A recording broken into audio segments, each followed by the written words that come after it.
90 రోజుల కోర్సు పూర్తి చేస్తే చాలు 100% ప్లేస్మెంట్ సపోర్ట్ తో సాఫ్ట్వేర్ జాబ్ మీ సొంతం. వెంటనే కోడ్ జ్ఞాన్ డెస్టినేషన్ ని సంప్రదించండి. Welcome to Suman TV. నేను మీ సుమన్ టీవీ నాగ్. ఈరోజు మనతో పాటు కోడ్ జ్ఞాన్ నుంచి సాకేత్ గారు ఉన్నారు. అది వారి మాట్లాడి తెలుసుకుందాం. Hello sir. హాయ్ అండి. Sir, data science versus full stock, ఈ రెండిట్లో ఏది మంచి కోర్స్ అంటారు అసలు? అంటే ఫస్ట్ డిఫరెన్స్ తెలుసుకుందాం మనం డేటా సైన్స్కి ఫుల్ స్టాక్కి. ఎందుకంటే చాలామంది స్టూడెంట్స్ ఇప్పుడు డేటా సైన్స్ ఏకే డిమాండ్ ఉంది కదా, దానిలో కెరీర్ ఆపర్చునిటీస్ ఉంటాయి అనుకుంటా. కానీ ఫస్ట్ మనము క్లియర్గా ఫుల్ స్టాక్కి డేటా సైన్స్కి డిఫరెన్స్ తెలుసుకుందాం.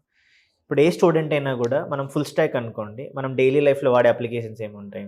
అమెజాన్తో మనం షాపింగ్ చేసుకుంటాం, రైడ్ బుక్ చేసుకుంటాం, ఊబర్కి. వీటిలలో జనరల్గా ఏంటి, మనకి ఒక యాప్ ఉంటుంది, మనం పిక్ చేసుకుంటాము. పిక్ చేసుకున్నప్పుడు కావాల్సినవి మనం ఒక కార్ట్లో పెట్టుకుంటాం, పేమెంట్ చేసేస్తాం. ఇక్కడ అంతా జరిగేది ఏంటి, ఒక యూజర్కి కనపడే బేసిక్ యాక్షన్. అంటే ఎప్పుడైనా ఫుల్ స్టాక్ అన్నప్పుడు front end, back end, database ఇవన్నీ కలిపితేనే ఫుల్ స్టాక్ అవుతుంది. ఇప్పుడు అలా అంటే మనం ఇప్పుడు అమెజాన్ వాడుతున్నాము, హాట్స్టార్ ఇవన్నీ యూజ్ చేస్తున్నాం, వాటిల్లో కూడా డేటా సైన్స్ టెక్నిక్స్ వాడతాం. అందుకే ఫుల్ స్టాక్ అన్నప్పుడు అది combination of front end, back end, database. Data science అనుకోండి, డేటా సైన్స్ అనేది maths background, programming, domain knowledge, అంటే అన్నీ లింక్ అవుతాయి దానికి. అంటే ఒక స్టూడెంట్ లెట్సే వాడు డిగ్రీ బ్యాక్గ్రౌండ్ అనుకోండి, కొంతమంది స్టాట్స్ బ్యాక్గ్రౌండ్ పిల్లలు ఉంటారు.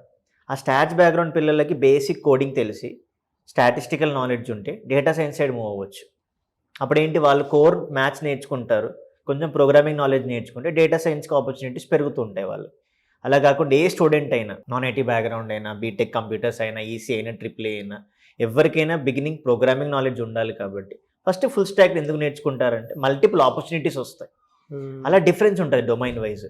మనం వాడే ప్రతి అప్లికేషన్లో కూడా డేటా సైన్స్ ఎంబెడ్ అయి ఉంటుంది. కానీ ఏంటంటే అది బ్యాక్ ఎండ్ కనపడని పార్ట్. కనపడేది ఏంటంటే యూజర్కి ఒక ఫ్రంట్ ఎండ్ కనపడుతుంది, ఎలా యూజ్ చేస్తాము, ఎలా స్టోర్ అవుతుంది, ఇదే ఉంటుంది. అందుకే రెండింటికి కూడా ఆపర్చునిటీస్ ఉంటాయి. బట్ ఫస్ట్ ఒక స్టూడెంట్ ఎప్పుడైనా బేసిక్ ప్రోగ్రామింగ్ నేర్చుకోవాలి. డేటా సైన్స్కైనా మ్యాండేటరీ, ఫుల్ స్టాక్ అయినా మ్యాండేటరీ. అలా కోర్స్ డ్యూరేషన్ పీరియడ్ ఎలా ఉంటుందండి రెండింటికి? ఫుల్ స్టాక్ అయితే మనం 100 days ట్రైన్ చేస్తామండి. అందులో front end, back end, database వస్తుంది. డేటా సైన్స్ వచ్చి 6 months ట్రైన్ చేస్తాం మనం. ఎందుకంటే దానిలో మనం డివైడ్ చేసుకుంటాం. మనకి వచ్చే వాళ్ళు డిఫరెంట్ క్యాండిడేట్స్ ఉంటారు. నాన్ ఐటీ బ్యాక్గ్రౌండ్ పిల్లలు ఉంటారు, బీటెక్, ఏఐఎంఎల్, డేటా సైన్స్ పిల్లలు ఉంటారు. అందుకే ఫుల్ డేటా సైన్స్లో మనము ప్రోగ్రామింగ్, మ్యాథ్స్, స్టాటిస్టిక్స్ ఎంబెడ్ చేస్తాం. ఎందుకంటే ఆ స్టాట్స్ నాలెడ్జే డేటా సైన్స్ ఏలో చాలా హెల్ప్ చేస్తూ ఉంటుంది. తర్వాత మెషిన్ లెర్నింగ్ అని, డీప్ లెర్నింగ్ అని, ఇలా మల్టిపుల్ టెక్ స్టాక్ ఇంక్లూడ్ అవుతుంది. అందుకే డేటా సైన్స్కి 6 months ప్రోగ్రామింగ్ డ్యూరేషన్ ఇస్తాం మనము. ఫుల్ స్టాక్ వచ్చేసి 100 days ఉంటుంది. సో రెండింటికి కామన్గా ఉండే పాయింట్స్ ఏంటంటే బేసిక్ కోడింగ్ పార్ట్. ఆ కోడింగ్ పార్ట్తో స్టూడెంట్కి అర్థమవుతుంది నేను ఎటు సైడ్ మూవ్ అవ్వాలి ఏంటనేది. ఆ కోడింగ్ లాజిక్ తగ్గట్టు వాడికి నువ్వు ఇలా వెళ్తే కరెక్ట్గా ఉంటుంది. నీకు మ్యాథ్స్ నాలెడ్జ్ ఉంది, స్టాటిస్టికల్ అప్రోచ్ నేర్చుకుంటే డేటా సైన్స్ సైడ్ వెళ్ళొచ్చు. ఆ డిఫరెన్స్ మనం క్లియర్గా చెప్తాం పిల్లాడికి. If in case non IT background నుంచి ఒక స్టూడెంట్ జాయిన్ అయ్యారు అనుకోండి, అవును, అప్పుడు దేనికి ప్రయారిటీ ఎక్కువ ఇవ్వాల్సినటువంటి అవసరం ఉంటుందంటారు? పర్సెంటేజ్ క్రైటీరియా అండి. ఫస్ట్ ఇప్పుడు నాన్ ఐటీ బ్యాక్గ్రౌండ్ అనుకోండి, బీటెక్లో ఒకవేళ ఈసీ, ట్రిపుల్ ఏ అనుకోండి, వాళ్ళకి ఫస్ట్ ఏం చెప్తామంటే మనం ప్రియర్ కోడింగ్ నేర్చుకొని ఆ కోడింగ్ ప్రాబ్లమ్ సాల్వింగ్ వాడు ఒక స్టేజ్లో చేయగలుగుతున్నాడు అనుకోండి, అప్పుడు మనం ఫుల్ స్టాక్ రికమెండ్ చెప్తాం. వాడికి కోడింగ్ చాలా తక్కువగా ఉంది, అలా కాదు వాడు కోడింగ్ లేకుండా చేయాలి అనుకుంటాడు, అప్పుడు డేటా సైన్స్ సైడ్ మూవ్ అవ్వచ్చు. ఇంకా డేటా సైన్స్లో మనం టూల్స్ కూడా నేర్పిస్తాం. ఎక్సెల్, పవర్ బిఐ అనే టూల్స్ ఉంటాయి, వాటికి కోడింగ్ అక్కర్లేదు. ఈజీగా డ్రాగ్ అండ్ డ్రాప్ చేయడము, మనం డాష్ బోర్డ్ బిల్డ్ చేసుకోవడము, అప్పుడు నో కోడింగ్ అవుతుంది కదా వాడికి. సో అలా మనం మూవ్ చేపిస్తాం అన్నమాట. స్టూడెంట్కి ఒకవేళ కోడింగ్ ఇంట్రెస్ట్ ఉండి దానిలోనే ముందుకెళ్ళాలంటే ఫుల్ స్టాక్లోకి వెళ్ళొచ్చు. అలా కాదు, తక్కువ కోడింగ్ ఉండాలి, టూల్స్ యూజ్ చేసుకోవాలి, అప్పుడు మనం డేటా సైన్స్కి రికమెండ్ చేస్తాం పిల్లల్ని. అలా డిఫరెన్స్ ఉంటుంది మెయిన్గా. ఎలా సార్ అంటే ఫుల్ స్టాక్ ఎవరైనా సరే నేర్చుకున్నటువంటి వాళ్ళు ఫ్రెషర్స్ అయినా సరే అవును, మీ దగ్గర జాబ్ క్రాక్ చేసినటువంటి వాళ్ళు ఉన్నారండి, చాలా మంది ఉన్నారు. వీడియో చూద్దాం మనం, ఫీడ్బ్యాక్ వీడియో చూద్దాం. Okay. I'm a 2024 passed out student. I chosen the Python full stack course at Cognizant in Hyderabad. ఇందులో నేను జాయిన్ అయ్యి 6 months అవుతుంది. లాస్ట్ టైం డిసెంబర్లో సుమన్ టీవీ సేమ్ ఇలానే ఒక సక్సెస్ ఇంటర్వ్యూ జరిగింది. సో అప్పుడు నేను అక్కడ లాస్ట్లో కూర్చుండే. అప్పుడు మ్యామ్స్ వచ్చి చెప్పారు, లైక్ నెక్స్ట్ ఇంటర్వ్యూలో ఖచ్చితంగా నువ్వు ప్లేస్ అయి ఉండాలి, అప్పుడు మళ్ళీ మేము వస్తామని చెప్పారు.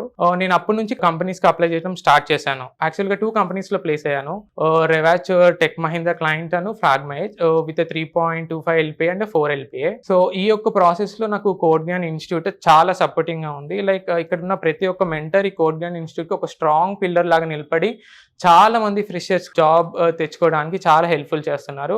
Hi everyone, I am Pujita. I am from JFS 17 batch, Amirpet branch. So I got placed in Sonata Software with 4 LPA package. నేను జాయిన్ అయ్యి ఆల్మోస్ట్ 6 months అయింది.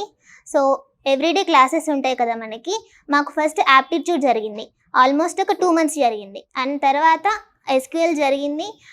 ప్యారలల్గా ఫ్రంట్ ఎండ్ బ్యాక్ ఎండ్ కూడా జరిగాయి మాకు. డైలీ ఒక 3 hours ప్రాక్టీస్ సెషన్స్ ఉంటాయి. తర్వాత సాఫ్ట్ స్కిల్స్ కూడా జరిగింది మాకు. సో సాఫ్ట్ స్కిల్స్ అనేది నాకు హెచ్ఆర్ రౌండ్లో అలాగే కమ్యూనికేషన్ రౌండ్లో చాలా బాగా హెల్ప్ అయింది. క్లాసెస్, ప్రాక్టీస్ సెషన్స్ ఇవన్నీ చాలా బాగా హెల్ప్ అవుతాయి, బాగా యూస్ చేసుకోండి. ఫెంటాస్టిక్ అండి. చాలా బాగా వాళ్ళు మాట్లాడే దాన్ని బట్టి కూడా అర్థమవుతుంది. మంచి శాలరీ ప్యాకేజ్తోనే మంచి కంపెనీలో సెటిల్ అయ్యారు. సో ఒక ఐటీ బ్యాక్గ్రౌండ్ అయినా సరే, నాన్ ఐటీ బ్యాక్గ్రౌండ్ అయినా సరే, ఇది చూస్ చేసుకుని ముందుకు రావాలి అనుకునేటువంటి స్టూడెంట్స్ చాలా ఎక్కువ మంది ఉన్నారు. అంటే ఏది బెస్ట్ అనుకునేటువంటి దాంతో. అండ్ మీరు ఇందాక ఒక మాట కూడా అన్నారు, అంటే పర్సంటేజ్ వైజ్ ఉంటుంది, దాన్ని బేస్ చేసుకుని ఉంటే ఫుల్ స్టాక్గా డేటా సైన్స్ అనేది ఉంటుంది. బట్ పిక్చర్ మాత్రం మీకు ఫ్రంట్ అండ్ బ్యాక్ అండ్ కనిపిస్తుంటుంది. ఓవరాల్ అయితే పిక్చర్ డేటా సైన్సే ఉంటుంది అని చెప్పేసి చెప్పారు. సో ఆ ప్రాసెస్కి వచ్చేటప్పటికి ఐటీ, నాన్ ఐటీ బ్యాక్గ్రౌండ్ ఉండేటువంటి వాళ్ళు ఏదున్నా సరే సెటిల్ అవుదాం అనుకున్నటువంటి వాళ్ళు ఉన్నారు. ఒక్కొక్క 100 days మాది కాదనుకొని, 90 days మాది కాదనుకుంటే మీరు ఇందాక చూపించిన ఫీడ్బ్యాక్ ప్రకారం సెటిల్ అవుదాం అనుకున్నటువంటి వాళ్ళు ఉన్నారు. ఎలా మిమ్మల్ని అప్రోచ్ అవ్వాలంటే? మనకి నంబర్స్ ఉంటాయి స్క్రీన్ మీద. మనకి విజయవాడలో అయితే మొగల్ రాజ్పురంలో ఉంది బ్రాంచ్, హైదరాబాద్ అయితే జేఎన్టీ మెట్రో స్టేషన్ దగ్గర అమీర్పేటలో ఉంది, బెంగళూరు అయితే బీటీఎం లేఅవుట్ దగ్గర ఉంది. సో ఎప్పుడైనా ఏం చెప్తామంటే కాల్ చేసి డీటెయిల్స్ కనుక్కోండి. కుదిరితే పేరెంట్స్ తోటి ఆఫీస్కి రండి, ఎందుకంటే అమౌంట్ ఎఫర్ట్ చేయాలంటే పేరెంట్ హ్యాండ్ కంపల్సరీ ఉంటుంది అక్కడ. ఫస్ట్ కనుక్కొని కోర్స్ కరికులమ్ మెంటర్స్తో డిస్కస్ చేసుకొని అన్ని క్వశ్చన్స్ క్లారిటీ వచ్చాక అప్పుడు ఎన్రోల్ అవ్వచ్చు. లేదు కొంతమందికి డెమో విందాం అనుకుంటారు, మనం ఆ ఫ్లెక్సిబిలిటీ కూడా ఇస్తాము. మెంటర్స్తో మాట్లాడి ఎలాంటి ప్రాజెక్ట్స్ చేస్తాము, ఆ ప్రాజెక్ట్స్ వల్ల నిజంగా జాబ్ ఆప్షన్ ఎలా ఉన్నాయో ఇవన్నీ కనుక్కున్నాక వాళ్ళు ఎన్రోల్ అవ్వచ్చు. ఎనీవేస్ థ్యాంక్ యూ అండి. Thank you so much Saketh garu. Thank you అండి. చూసారు కదండి వీడియో. ఈ వీడియోపై మీ అభిప్రాయాన్ని కమెంట్ బాక్స్లో పోస్ట్ చేయండి. ముఖ్యంగా మీరు కనుక విజయవాడ, బెంగళూరు, హైదరాబాద్ ఈ 3 cities-లో చూసుకుంటే కోడ్జ్ఞాన్ ఉంది. మీ పిల్లలకి ఒక రైట్ ప్లాట్ఫామ్ చూస్ చేయించి అందులో సాఫ్ట్వేర్ జాబ్ కోసం కనుక మీ పిల్లలు అటువైపు పంపించాలి అనుకునేటువంటి వాళ్ళు, అది ఐటీ బ్యాక్గ్రౌండ్ అయినా సరే, నాన్ ఐటీ బ్యాక్గ్రౌండ్ అయినా సరే, స్క్రీన్ మీద మీకు కాంటాక్ట్ నెంబర్ కనిపిస్తుంది. మీ పిల్లలతో మీరు ఒకసారి విజిట్ చేయండి, పిల్లల్ని కూడా ఒకసారి పంపించండి. లేదు అనుకుంటే ఇందాక సాకేత్ గారు చెప్పినట్లు డెఫినెట్గా ఒక డెమో క్లాస్ అటెండ్ అవ్వండి, మీకు కొన్ని విషయాలు అర్థమవుతాయి. ఆ విధంగా మీరు అప్రోచ్ అవ్వచ్చు. ఒక 3 monthsలో జాబ్ క్రాక్ చేయాలి అని అంటే మాత్రం 100% ప్లేస్మెంట్ సపోర్ట్ ఉంటుంది. శాలరీ ప్యాకేజ్ ఎంతవరకు ఉండొచ్చు సార్? యావరేజ్గా 4 to 5 lakhs నుంచి స్టార్ట్ అవుతుంది. ఓకే, మాక్సిమం 10 lakhs 12 lakhs కొట్టిన పిల్లలు కూడా ఉన్నారు. సో అది నేను చెప్పడమే కాదు, ఆల్రెడీ ఫీడ్బ్యాక్ కూడా మీరు చూసారు. కాబట్టి ఎవరన్నా అప్రోచ్ అయ్యి జాయిన్ అవ్వాలనుకుంటే స్క్రీన్ మీద మీ కాంటాక్ట్ నెంబర్ కనిపిస్తుంది, దాన్ని మీరు కాల్ ఆర్ మెసేజ్ వాట్సాప్ చేసి వెంటనే ఎన్రోల్ చేసుకోండి. ఈ వీడియో లైక్ చేయండి, షేర్ మాత్రం తప్పకుండా చేయండి. ఇలాంటి మరిన్ని వీడియోస్ కోసం మా ఛానల్ ఫాలో అవ్వండి. Thank you.